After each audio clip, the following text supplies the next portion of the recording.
প্রিয় দর্শক, কেমন আছেন? আশা করি আল্লাহ তাআলার অশেষ রহমতে ভালোই আছেন। আমি অক্ষর আপনাদের সাথে আছি ডাবল এ মিডিয়ার পক্ষ থেকে। Let's see the video. তো প্রিয় দর্শক, আপনারা এর আগের ভিডিওতে দেখতে পেয়েছিলেন যে আমি সন্দ্বীপ গিয়েছিলাম আমার স্ত্রীকে আনার জন্য। তো এই ভিডিওতে আপনারা দেখতে পারবেন কিভাবে আমরা সন্দ্বীপ থেকে গুপ্তছড়া ঘাট হয়ে বড় কুমিরা শিবঘাটে এসে পৌঁছাই।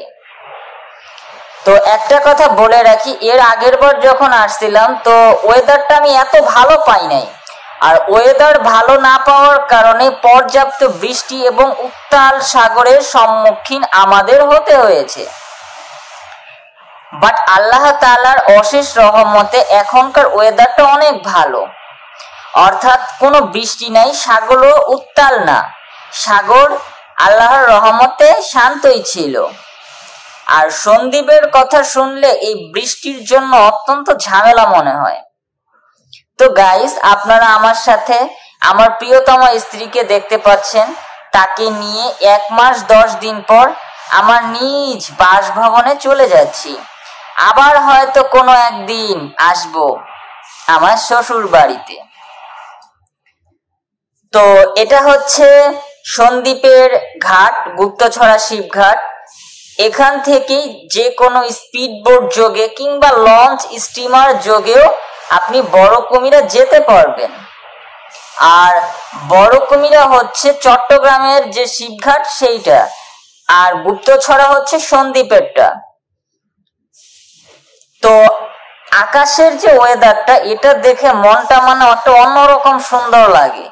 এদিকে ঝলমল রোদ, এদিকে আকাশের যে একটা সৌন্দর্য, মোট কথা আমার খুবই ভালো লাগছে। আমার ওয়াইফও খুব খুশি যে তাকে বৃষ্টিতে ভিজতে হয় নাই। এর আগে তো বৃষ্টিতে ভিজে একদম শীতে কাঁপতে কাঁপতে গিয়েছিলাম, বাট এখন বৃষ্টিতে না ভেজার কারণে ভালোই লাগছে।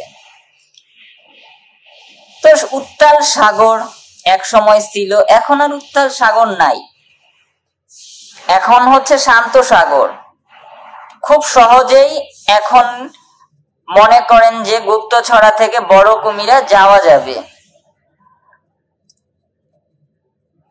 আশেপাশের প্রাকৃতিক দৃশ্য, তারপর আপনার সন্দ্বীপের যে কি একটা গাছ, আমার নাম জানা নাই, বাট অনেক ভালো লাগে। অনেক দিন পর স্ত্রীকে কাছে পেয়ে অনেকটাই ভালো লাগছে। আর সবচেয়ে বড় কথা হলো, আমার জান পাখির সাথে সব জায়গায় যাইতে আমার অনেক ভালো লাগে। আর ওর সাথে ভ্রমণ করলে আমার একটা অন্যরকম ভালো লাগে। আমি ওকে এই জার্নিতেই বলেছি যে গতবার তোমাকে রেখে আসলাম, আমার একটু ভালো লাগে নাই, বাট আজ তোমাকে নিয়ে যাইতেছি, বিশ্বাস করো আমার অনেক ভালো লাগতেছে। ও আমার সাথে থাকলে আমার অ্যাকচুয়ালি অনেক ভালো লাগে। আর হয়তোবা আমার স্ত্রীর সাথে আপনাদের কাউকে পরিচয় করিয়ে দেই নাই, তো ইনশাল্লাহ সামনের কোন এক ভিডিওতে আমার স্ত্রীর পরিচয় করিয়ে দেওয়া হবে। আর আমি আমার জীবনে যদি কাউকে সবচেয়ে বেশি ভালোবেসে থাকি, আর সেটা হচ্ছে আমার স্ত্রী। আমি যেদিন আমার স্ত্রীকে বিয়ে করছিলাম, সেই দিন থেকে আমার চোখে আমার স্ত্রীর মতো সুন্দর আমি কখনো কাউকে দেখি নাই। অর্থাৎ আমি দুনিয়াতে যত নারী দেখছি, আমার স্ত্রীর মতো সুন্দর, আমার স্ত্রীর মতো ভালো মনে হয় নাই। এখন আপনারা হয়তো বলবেন যে এর চেয়ে ভালো মেয়ে তো অ্যাভেলেবেল আছে, কিংবা এর চেয়ে সুন্দর মেয়ে তো বাংলাদেশ কিংবা পৃথিবীতে অভাব নাই। কিন্তু বাস্তবতা জানেন কোথায়? আমার চোখের রাজ্যে, আমার নিজের কল্পনার শহরে, এবং আমি বাস্তবতা অনুযায়ী আমার স্ত্রীর প্রতি আসক্ত। আর আমার চোখে আমার স্ত্রী হচ্ছে বিশ্ব সুন্দরী, আর আমার চোখে আমার স্ত্রী বিশ্বের সবচেয়ে ভালো মানুষ। আর আমি তাকে পাওয়ার পর আমার আর কাউকে দরকার নাই। আমি ওকে নিয়ে অনেক খুশি আছি, অনেক ভালো আছি। আমি খুব শান্তিতে জীবন যাপন করতেছি ওকে নিয়ে। আশা করি পরম করুণাময় আল্লাহ আমাদের বাকি জীবনগুলো এভাবে সুন্দর ও শান্তিতে থাকার তৌফিক দান করবে।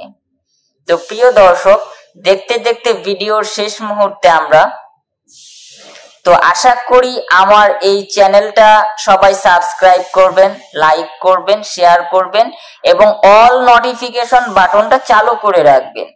নিত্য নতুন ট্রাভেল ব্লগ, তারপর আপনার লাভ স্টোরি, কাপল ব্লগ নিয়ে আপনাদের সামনে হাজির হব। সবাই আমাদের জন্য দোয়া করবেন, সবাই ভালো থাকবেন, সবাই বাবা মার সেবা করবেন এবং স্ত্রীকে দেখে শুনে যত্ন করে রাখবেন। এই প্রত্যাশা করে ভিডিও শেষ করছি। খোদা হাফেজ।